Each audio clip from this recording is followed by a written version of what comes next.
السلام علیکم ورحمۃ اللہ وبرکاتہ. پیارے بچوں، میرا نام ڈاکٹر مفتی حافظ علی حسن فریدی.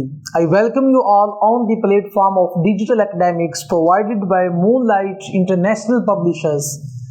پیارے بچوں، میں آپ کا اسلامیات گریڈ 4 کا ٹیچر.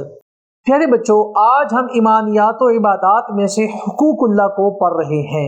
SLO یہ ہے اللہ تعالیٰ کو خالق، رازق، مالک اور معبود سمجھتے ہوئے اس کے حقوق کو سمجھا جا سکے. پیارے بچوں، کیا آپ کو معلوم ہے حقوق کسے کہتے ہیں؟ یس، حقوق حق کی جمع ہے، جس کا مطلب یہ ہے اللہ تعالیٰ کے حقوق. اس سے مراد یہ ہے کہ اللہ تعالیٰ اس ساری کائنات کا خالق ہے. اللہ نے یہ ساری دنیا بنائی ہے. اللہ ہم سب کا مالک ہے، اور اللہ تعالیٰ نے ہمیں بے شمار نعمتیں عطا فرمائی ہے، جیسا کہ چاند ستارے یہ روشنی کا ذریعہ ہے، جیسا کہ سورج ہے یہ گرمی اور حرارت کا ذریعہ ہے. اور پیارے بچوں، پانی اور ہوا کے بغیر تو ہم ذرا بھی زندہ نہیں رہ سکتے. یہ آنکھ، دل، دماغ، یہ ساری چیزیں اللہ تعالیٰ نے ہمیں عطا فرمائی ہیں. اگر یہ ہمارے پاس نہ ہو تو ہم زندہ نہیں رہ سکتے. پیارے بچوں، اللہ تعالیٰ نے بے شمار نعمتیں عطا فرمائی ہیں.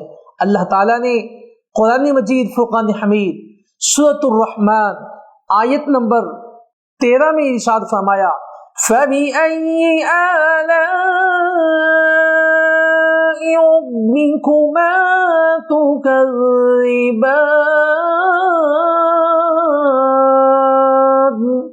ترجمہ، پس تم اپنے رب کی کون کون سی نعمت کو جھٹلاؤ گے؟ پیارے بچوں، اللہ تعالیٰ نے بے شمار نعمتیں عطا فرمائی ہیں. آج کی اسائنمنٹ میں پہلا سوال یہ ہے، اللہ تعالیٰ کی نعمتوں میں سے کوئی 2 نعمتیں ذکر کریں. تو پیارے بچوں، یہ آنکھ، دل، دماغ، یہ چاند، سورج، یہ سب اللہ تعالیٰ کی بہت بڑی بڑی نعمتیں ہیں. سورۃ النحل میں اللہ تعالیٰ نے ارشاد فرمایا، اگر تم اللہ کی نعمتوں کو شمار کرنا چاہو تو تم شمار نہیں کر سکتے. پیارے بچوں، آج تک کے لیے اتنا ہی. اپنا خیال رکھیے. اللہ حافظ.